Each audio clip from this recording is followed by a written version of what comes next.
Let me start by saying a couple of words of introduction. The first is, of course, to say how honoured I am to be asked to give these lectures. The second is to say how unbelievably scared I am. Because this is actually a very interesting gathering. Probably many of you don't know how interesting it looks from the front here. Martin and I were contemporaries at Cambridge and pillars of the Cambridge Labour Club. There are quite a lot of other pillars of the Cambridge Labour Club here, who I haven't seen for a very long time. And then there are large numbers of, I'm looking at some, of fellow strugglers in Cambridge through many years of wonderful political life. Now, I'm not allowed to have a political life anymore. Any press here, go away. Because, of course, I'm no party for the HFEA. But I have to say here this evening that, you know, I come to this evening with these memories. The memories are all around me in the audience, and that's a very scary thing to engage with work which is quite a nostalgic trip for me to begin with, through everything that formed and framed me in those years, and that, I know, is why many of the people here are here. Everything that framed and made me has been fed back into these lectures, and I have to tell you, really shaken by how many of the things I say and write that I believe are my own came out of that left and Raymond Williams.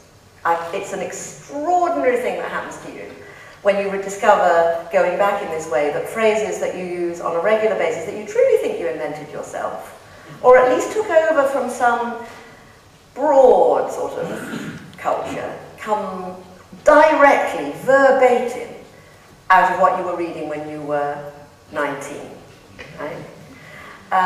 It's a sobering moment in one's life, and I'm at it. And therefore, the final bit of nostalgia I need to explain to you to prepare for the lectures is I took my main title, What's Left of Culture and Society, with huge nostalgia from a book that Julia Swindells and I wrote in 1989, just after another ghastly catastrophe of Tory revival. She's in the second row. She would be right in the middle of the second row. She's going to be, so I'm going to stand right over here. It was a signal, really, that I was not only revisiting Raymond Williams, but revisiting some very important moments in my own life. And you can still buy What's Left on ABE books for a penny. Right. The title of the first lecture, both lectures have titles, I'm not sure if you've had them. What's Left of Culture and Society is the overarching title. The first lecture is called The Process of Communication is the Process of Community. And the second is called Communication is a Whole Social Process. And both of those are quotations from one paragraph of Williams's, which I will come back to in the second lecture. But I start with a quotation by Raymond Williams from Culture and Society, 1958, 50 years ago this year. A culture, while it is being lived, is always in part unknown, in part unrealized. The making of a community is always an exploration, for consciousness cannot precede creation, and there is no formulation for unknown experience. A good community, a living culture, will, because of this, not only make room for, but actively encourage all and any who can contribute to the advance in consciousness, which is the common need. Wherever we have started from, we need to listen to others who started from a different position. Shortly after I'd been invited to deliver these lectures, a distinguished scientist of my close acquaintance stopped me at the graduation ceremony at Queen Mary to ask me a question. How could one any longer advance an argument to justify funding research in the humanities? Since the urbane and broad-minded scientist in question had always shown a healthy respect for humanities disciplines as a whole, it was in fact my principal, I confess I was taken aback and caught genuinely off guard by his question. I was even more dismayed to discover as we talked that I no longer felt I could, with any confidence, provide him with a robust, off-the-cuff answer. But what my colleague's question did do was return me to an old train of thought, nurtured by my long-standing admiration for the socialist intellectual and literary critic Raymond Williams, which used, I believed, to allow me to answer my colleague's question confidently. And it prompted me to join it up to a more recent, equally pressing question I had already begun asking myself. What has been the effect on our understanding of what it means to participate in the culture of an advanced liberal democracy, of the rapid expansion of new media and the internet? So the two lectures which follow have developed out of my efforts over recent months to bring these two questions together. In the first, I re-examine Raymond Williams's account of the significant interconnectedness of a particular idea of a common culture with a politically aspirational, socialist, or perhaps radical version of a living community or an open democratic society.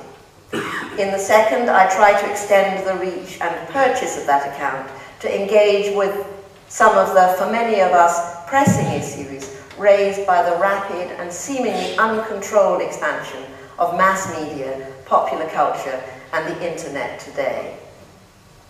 I might as well tell you in advance that, entirely consistently with my own lifelong sense of optimism about the society in which we live, I believe that I've arrived at a satisfactory answer to my colleague's scepticism as to whether research in the humanities counts for anything is indeed relevant to anybody today.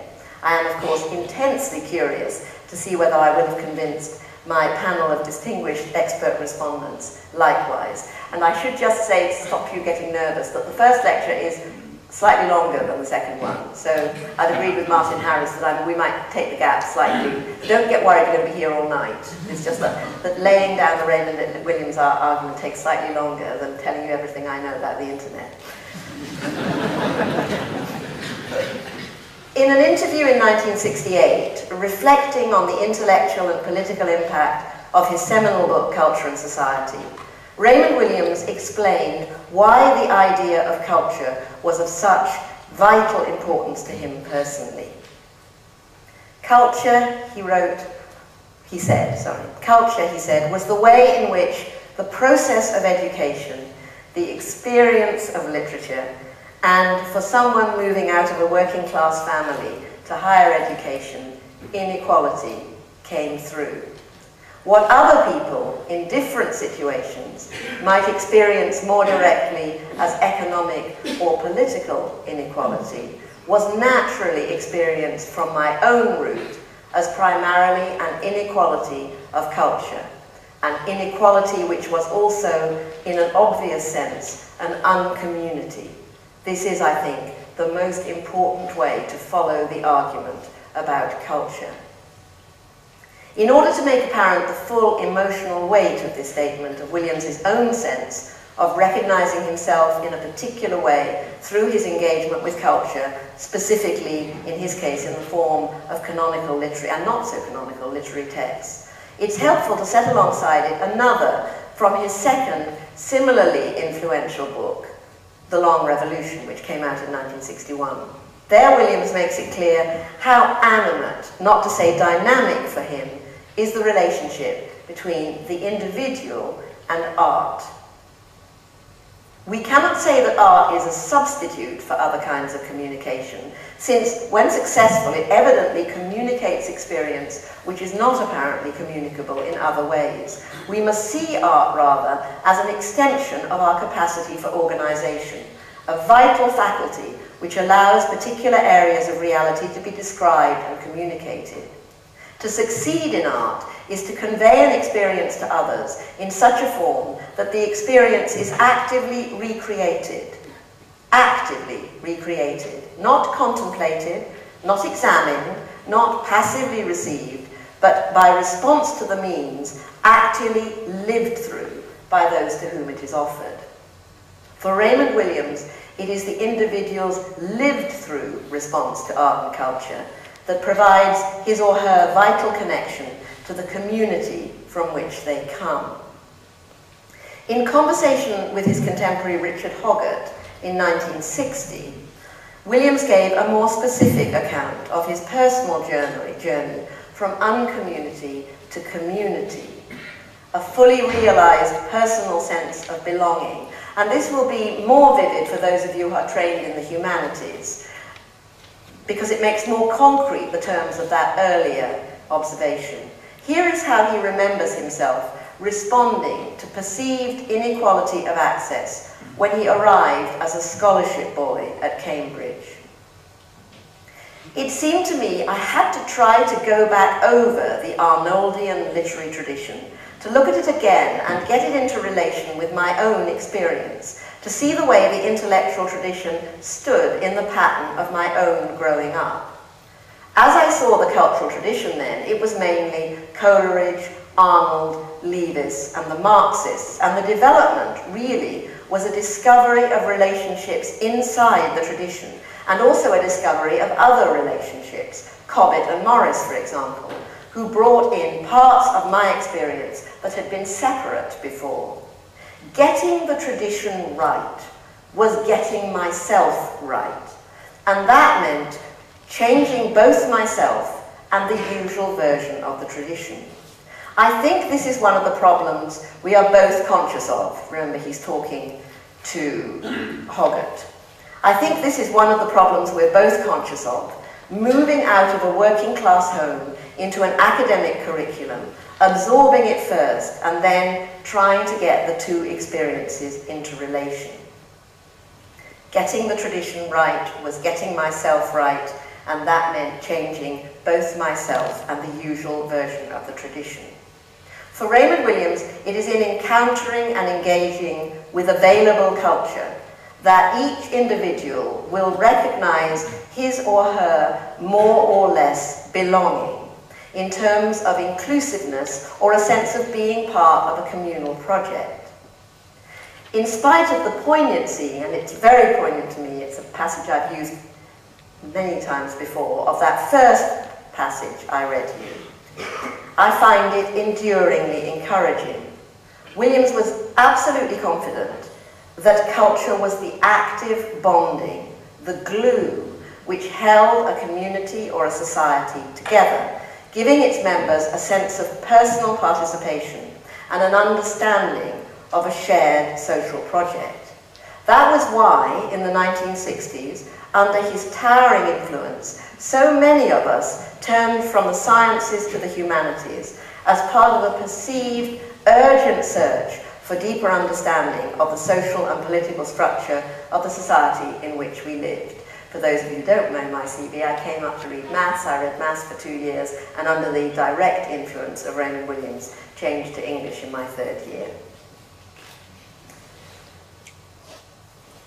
I've begun my train of thought for these Tanner lectures nostalgically with a remark made by Raymond Williams in an interview that took place 10 years after the publication of his Culture and Society, 1780 to 1950, the book which, for many of us growing to intellectual maturity in those years, defined a radical new approach to the societies, one which promised to place an understanding of culture at the heart of the radical political agenda. That's why I was so taken aback, as it were, 40-something years later, to find myself in a discussion about that and not be confident at that moment, not be as confident as I had been, that obviously culture was where you encountered inequality and built community.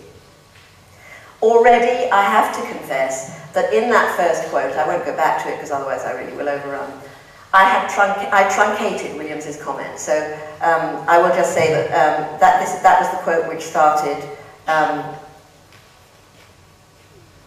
culture was the way in which the process of education, the experience of literature, and for someone moving out of a working class family to higher education, inequality came through. I've carried that with me in my heart ever since that. Yeah. But I truncated it, and I was actually taken aback when I got back to the paragraph, because it goes on with a more dated sentence, and I want to put it in honourably so that we know that we are talking about something that was written 50 years ago. He went on, "This is, I think, still the most important way to follow the argument about culture, because everywhere, but very specifically in England, culture is one way in which class, the fact of major divisions between men, shows itself." So before I even got going, I have to acknowledge that in its explicit preoccupation with England and with class, and its concentration on men, not humankind, culture and society belongs very specifically to its late 50s moment. I don't think it undermines it, but I think to be honourable I have to make that clear, because actually at the time we got quite exercised about those things.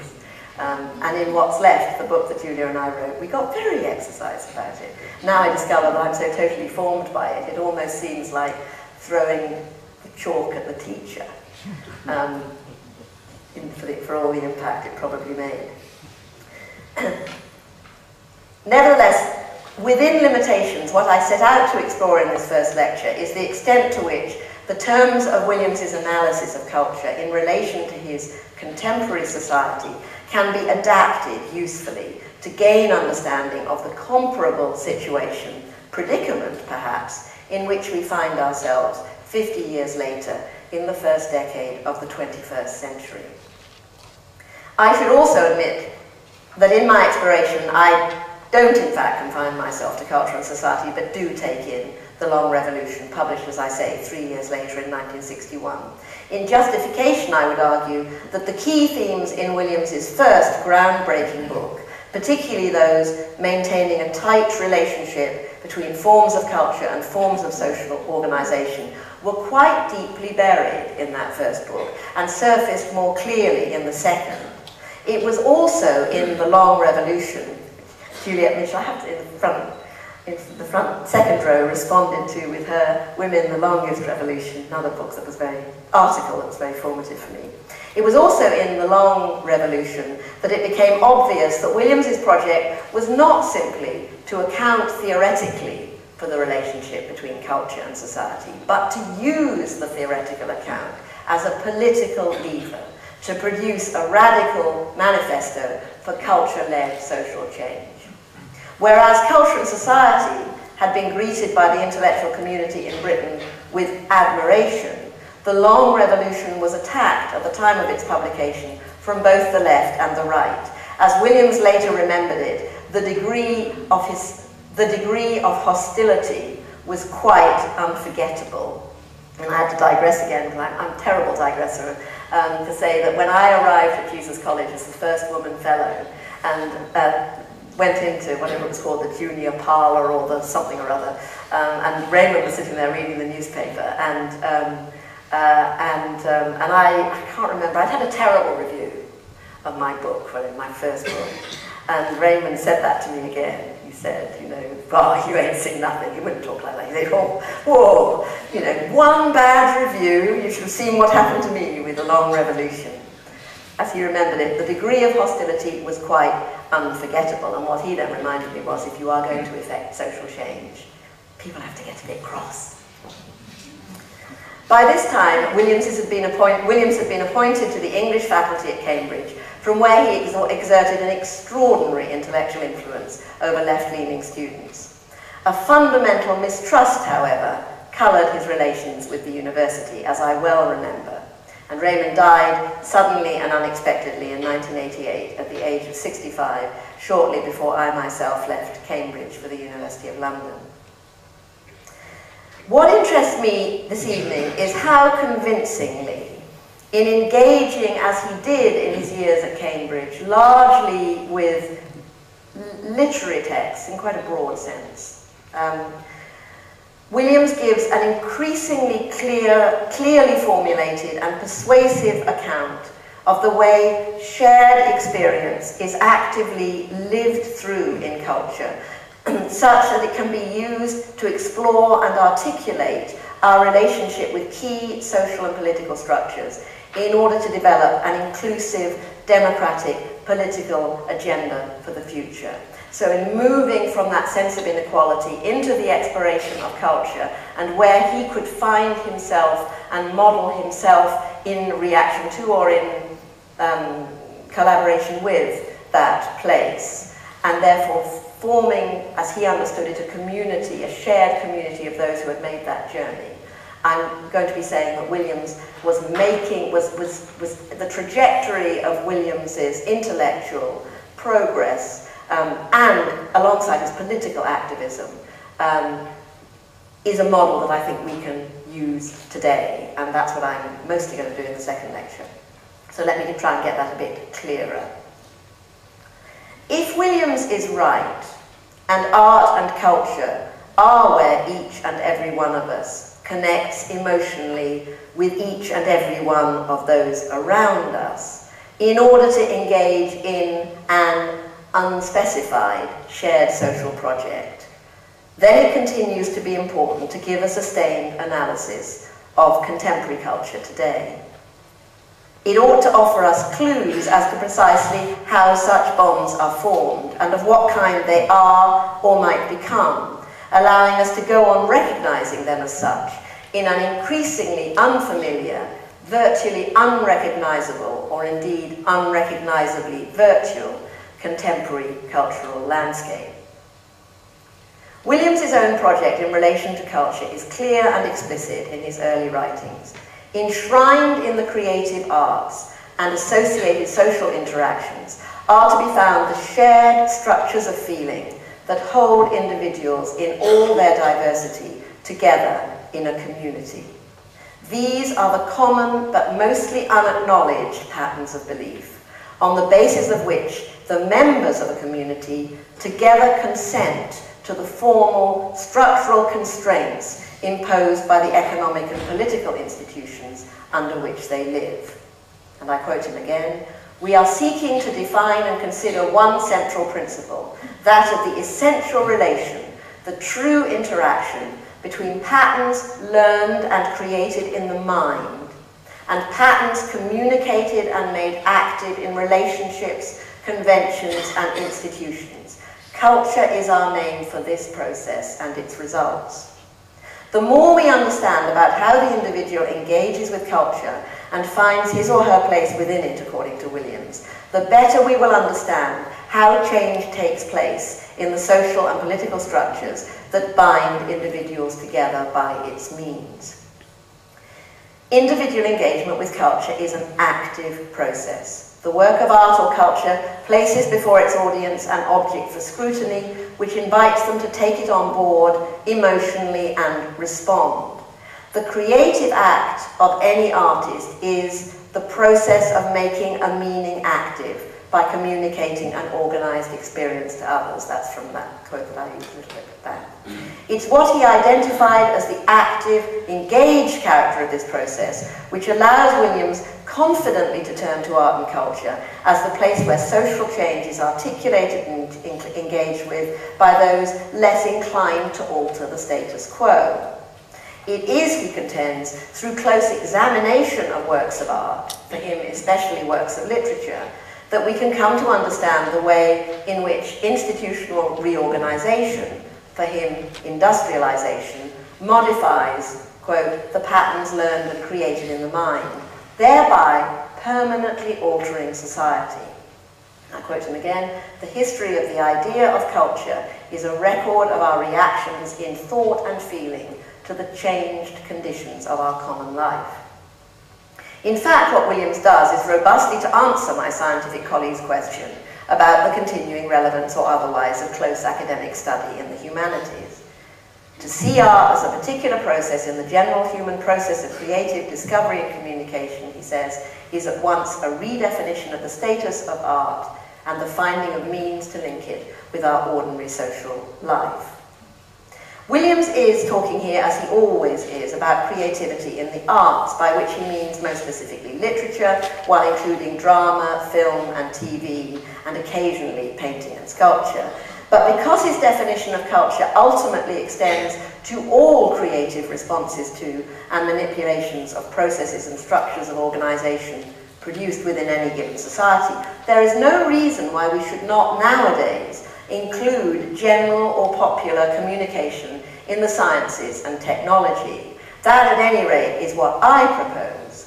Since Williams published Culture and Society, a considerable amount has been written about the fundamentally social nature of scientific investigation, the way in which exchange amongst scientists, qua members of a defined community, defines topics for exploration, questions to be addressed, and the ways answers to them are framed and executed. And I think that work that has happened since Williams's time, had it happened before, would have allowed Williams to have included science and popular, general science writing and technology within his frame of reference. I shall particularly want this extended understanding of what culture includes in my second lecture.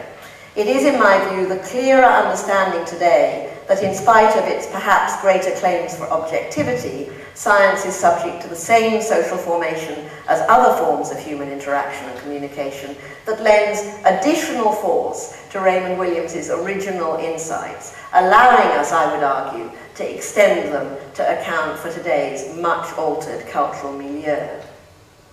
There are secondary strands of Williams's thinking in Culture and Society which I suggest also continue to resonate today. One of these is his careful resistance to designating any part of cultural production as mass culture, with an accompanying sense of dumbing down or dilution. He absolutely refuses that, and I have to say, in this dreary week, I won't even speak their names from a public platform, this dreary week of even The Guardian covering crap radio. Right. But the masses is us. This is what Raymond is just going to tell us. His careful resistance to designating any part of culture production as mass culture, with a sense of dumbing down, as being over and against us. And here he is. The masses are always the others, whom we don't know and can't know. Yet now, in our kind of society, we see these others regularly in their myriad variations, stand physically beside them. They are here, and we are here with them. And that we are with them is, of course, the whole point. To other people, we are the masses. Masses are other people. In what I consider a helpful reminder, Williams suggests that it's the use of the word mass which allows us to persuade ourselves that universal suffrage and widened access to education have debased cultural standards, as opposed to broadening, deepening, or altering them. And here he is. I just can't resist these, I'm sorry. You know. No, I'm not sorry. There are, in fact, no masses. There are only ways of seeing people as masses. In an urban industrial society, there are many opportunities for such ways of seeing. The point is not to reiterate the objective conditions, but to consider personally and collectively what these have done to our thinking. The fact is surely that a way of seeing other people, which has become characteristic of our kind of society, has been capitalized for the purposes of cultural and political exploitation. What we see neutrally is other people. I think that probably must be. Yes, many others, people unknown to us. In practice, we mass them and interpret them according to some convenient formula. To the degree that we find the formula inadequate for ourselves, we might wish to extend to others the courtesy of acknowledging the unknown.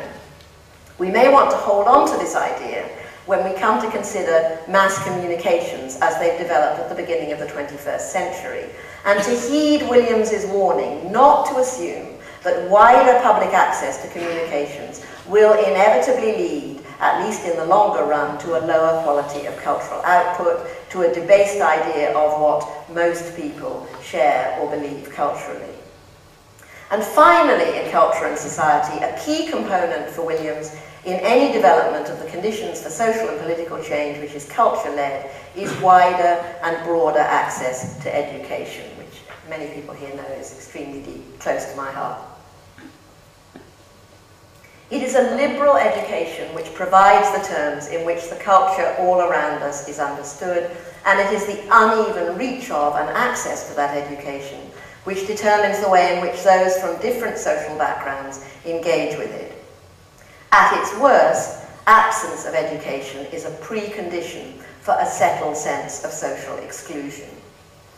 And as Raymond put it, it is clear that the highest standards of literacy in contemporary society depend on a level of instruction and training far above that which is commonly available. For this reason, it is still much too easy to conclude that a majority culture is necessarily low in taste. It is obvious we've allowed technical changes to get far ahead of educational changes.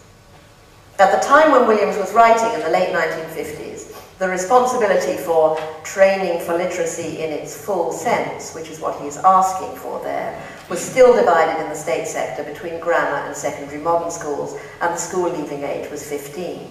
He himself was directly involved with adult education, the education of what we today call returners through the WEA. It was, he believed, only by introducing those traditionally excluded from full literacy to a humane education that it would eventually become possible to transform and democratise British society.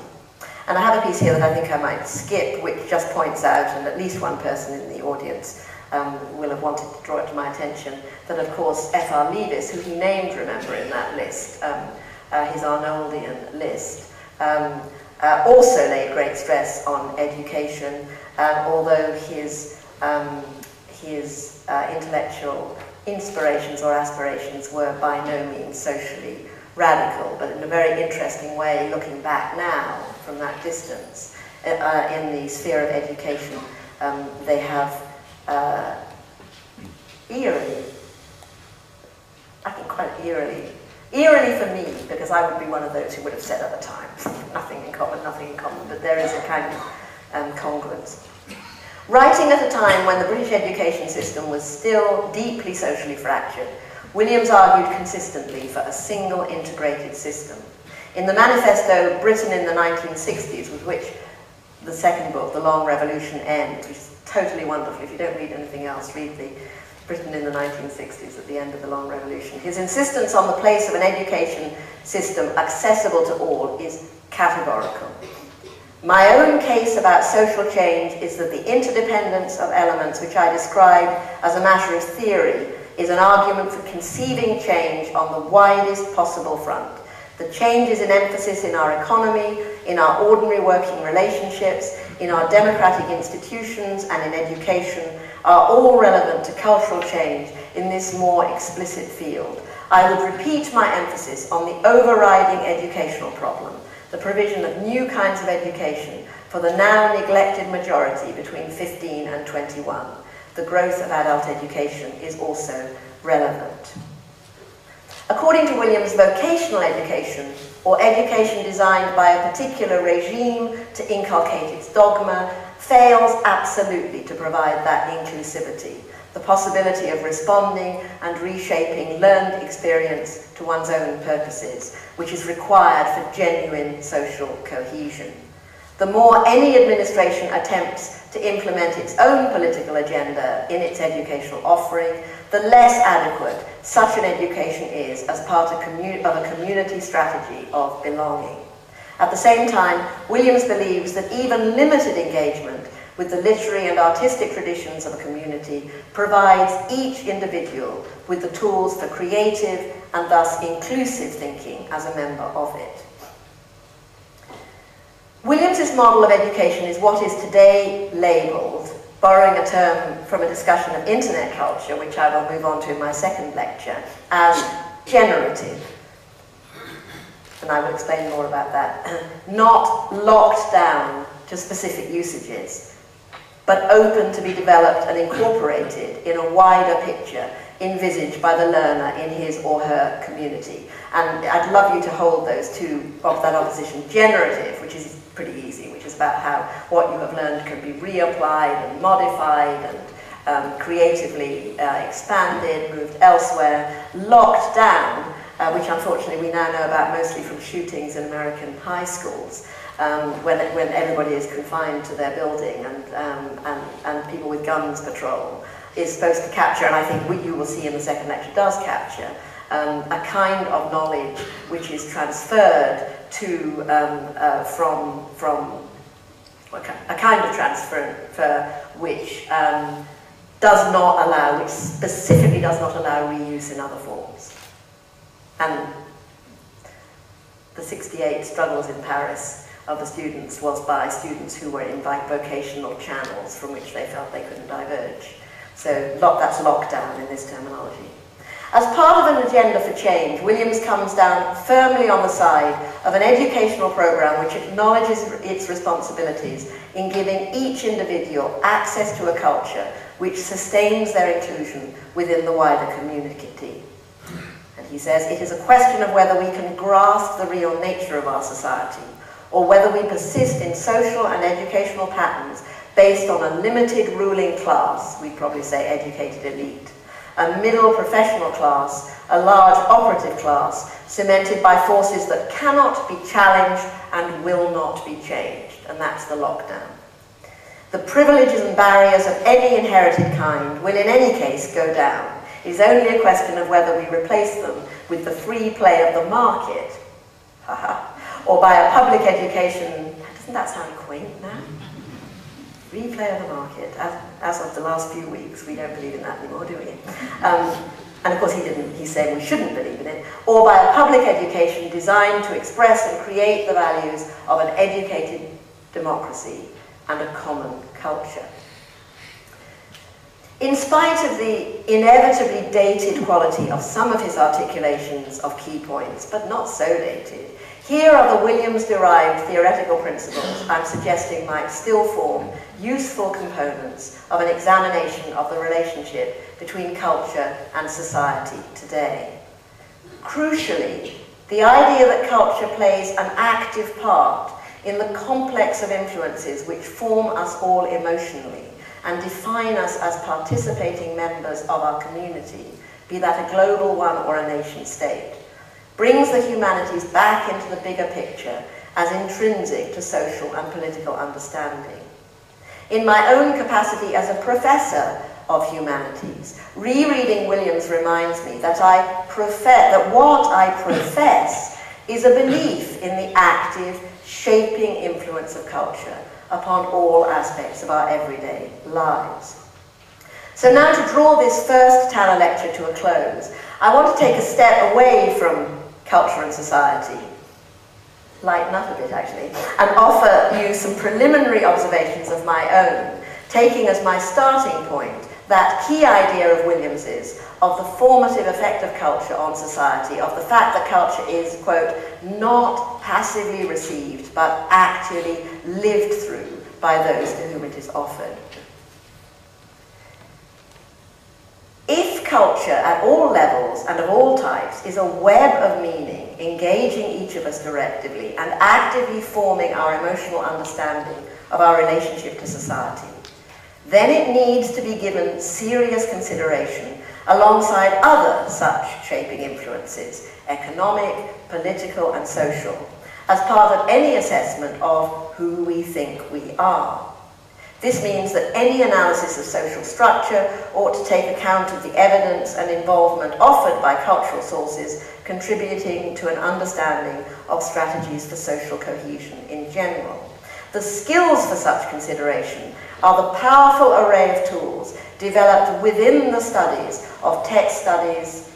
within the disciplines of text studies and history, including history of ideas, textual analysis, close reading, linguistics, narratology, psychoanalysis. These are deployed tellingly across research in the humanities, and their outcomes feed into that clarity of understanding of the culture-determined social fabric that I am interested in. We have too made a good deal of progress in the areas identified as key by Williams and as important for culture-led social change. In the 50 years since Culture and Society, the great tradition in art and literature has been replaced by a broader, distinctly more open version of actively formative cultural influences. In no small part, this is a consequence of widened access to education, which has extended the boundaries of relevance in art and literature. How does that vital process of drawing the individual into the community through culture take place in practice now? Let me give you a single example from the plastic arts, an area into which William never, as far as I am aware, actually strayed, the work of the sculptor Anthony Gormley. I choose Gormley because I think we can agree that his canonical artistic work has general accessibility and successfully straddles any putative high-low divide. If the only thing you know is the Angel of the North, you certainly know the Angel of the North. Gormley's, so just to say where I'm starting from, I'm starting with Gormley because Gormley has total acceptance as high art, but extraordinary currency as with a broader, I don't want to use any, with a broader community. Gormley's own reflections upon the way he expects his audience to engage with the arrays of life-sized cast iron figures he creates based around his own body, interestingly recapitulates some of the terms we've already met. I didn't ask him, but I bet he read Raymond Williams. In Gormley's view, in any encounter with a Gormley artwork, he anticipates, expects, and asks for a strongly experienced sense of emotional kinship and collective involvement on the part of his audience. And he writes, "The body is the collective subjective and the only means to convey common human experience in a commonly understood way." Gormley's art sets out to trigger connection between community and artwork by site-specific location and juxtaposition. It's a direct prompt for the onlooker, a request for an answering engagement and active responding recognition. One of his recent installations in London, Event Horizon, summer 2007. You may not know the title, but if you were in London in that period, you will probably have seen a bit of it. Featured a set of 31 life-sized human figures on the tops of key buildings around the Hayward Gallery, where he had an exhibition. Simply noticing the figures in the course of one's ordinary movement around the city meant becoming aware in an unfamiliar way of the scale of buildings and skyline, and using our eyes to test the relation of the human body to its built environment. Every one of Gormley's figures is based on his own, is a body cast of his own body. When you looked up from the Hayward Gallery at the buildings around, the Channel 4 building, various buildings, what was shocking was suddenly to be given depth of perspective in that familiar skyline, because some of the Gormleys were tiny and some of them were big, whereas when we look at buildings in a city, they all sort of look the same. The skyline all looks the same size. Architects here would cringe. But they look the same size to me. So just noting them arrested you and made you look again. And closer scrutiny from Waterloo Bridge, say, on which a single lonely standing figure was positioned on the pavement, produced a troubling sense of individual insignificance and helplessness within the cityscape, which T.S. Eliot would have probably recognised on Waterloo Bridge. A key moment in Gormley's artistic production came around 1990, when he took the aspiration to encourage his audience to make connections between his art and themselves one stage further by actively involving the local community in its production. Field, which has been produced in a number of forms between 1989 and 93, has become probably the most widely known of such installations after The Angel of the North. Site-specific in each of its successive versions, it involves the participation of a whole community as unskilled artists' assistants, and he's done this all over the world. The material of art handed over to the audience to contribute to the shaping and formation of the artwork themselves.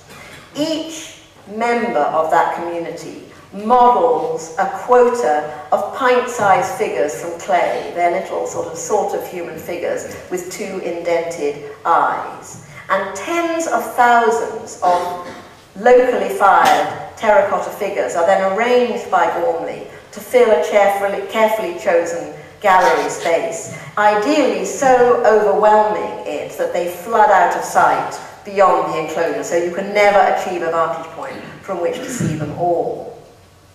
Field deliberately reverses the process whereby the work of art is the objects of the onlooker's attentive gaze, and thereby unsettles them. In any collection of visitors specific to a gallery in which field is installed, it's a reasonable assumption that a number who have come to view it have taken part in it themselves. So there will be not just those looking at the installation, but those who are looking at where their figures are. And furthermore, as Gormley knows, everyone will recognise their own figures, even though they are formed supposedly uniformly. If any of you went to see the first Emperor exhibition and saw how diverse the figures were of the Chinese terracotta figures, it's a wonderful thing that no pair of human hands, two pairs of human hands, will ever shape the identical shape. So in any collection of visitors, it was a reasonable assumption that a number had come to view the part they themselves had played in making the work, and the force field that they made drew other onlookers in, producing the experience that the boundary between local life world and art world has collapsed. Viewers experience themselves as the object of myriad gazes directed towards them, prompting questions about the limits of our individuality and the nature of group identity. The emotional kinship and collective involvement Gormley requires of us in each of his installations revives and then goes beyond an age-old, urgently felt need to locate our individual emotional understanding outside and beyond ourselves in a shared community of observers. For Gormley, our very identity is bound up in our capacity simultaneously to share and shape with others recognizably like ourselves, a life world, to use Jürgen Habermas's evocative term, which is permanently open and unbounded. Now, as I stumbled there, that was because I can hear my critic's voice coming through. Any example I take, I will shape it, won't I? What it means, what our response should be. So I'm conscious that that critic's voice inevitably intrudes here, already translating Anthony Gormley's work into the terms of my own argument. And I have to say that when I was looking for examples, that happened to me over and over again. This was the final one I left in. It's very interesting how every example that you give in your own voice molds the cultural artifact or event to the terms of the argument that you're giving. So I'm helpless to know what to do about that. That was, I felt Gormley was the most useful one for me to use. That absolute recognizability of his Angel of the North stands here for me for the shift in our train of thought from 1960 to 1990, and the kind of habit of cultural sharing that had developed over that 30 years as I draw this first lecture towards a conclusion.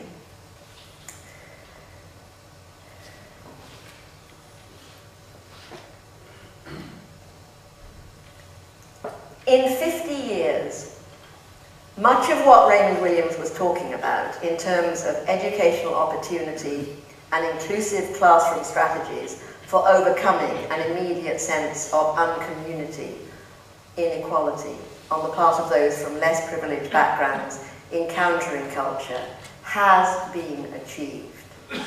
As Williams predicted, some of this has been affected by means of the mass media F.R. Leibis and other more conservative cultural theorists of the 1950s and 60s deplored.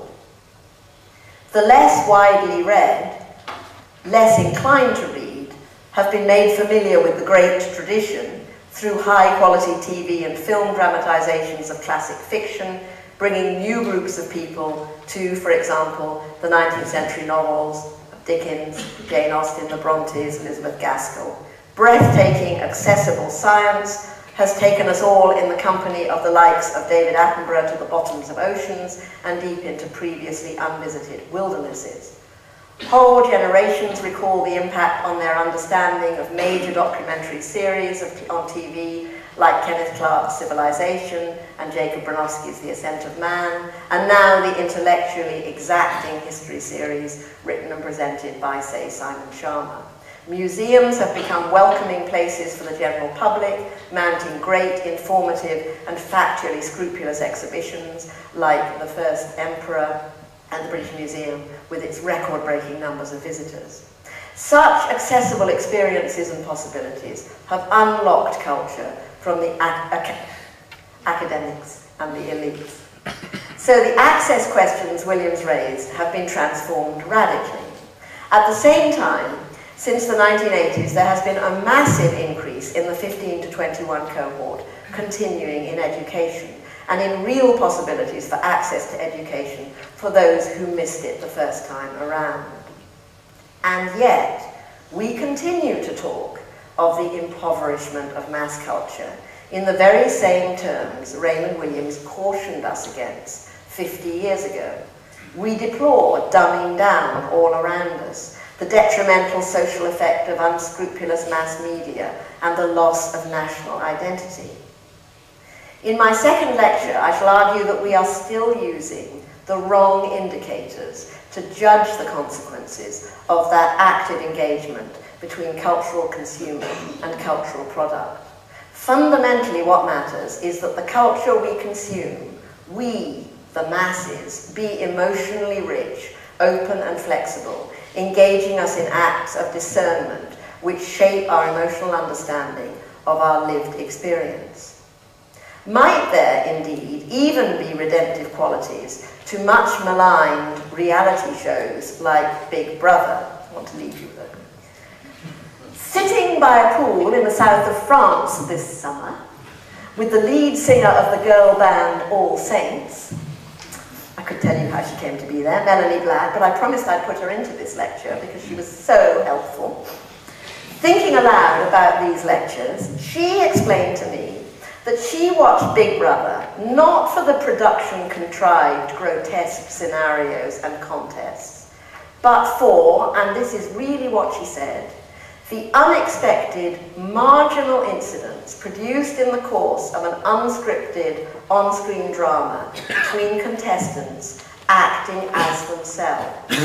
From these, she maintained, she learned more about her own generation's emotional needs and responses.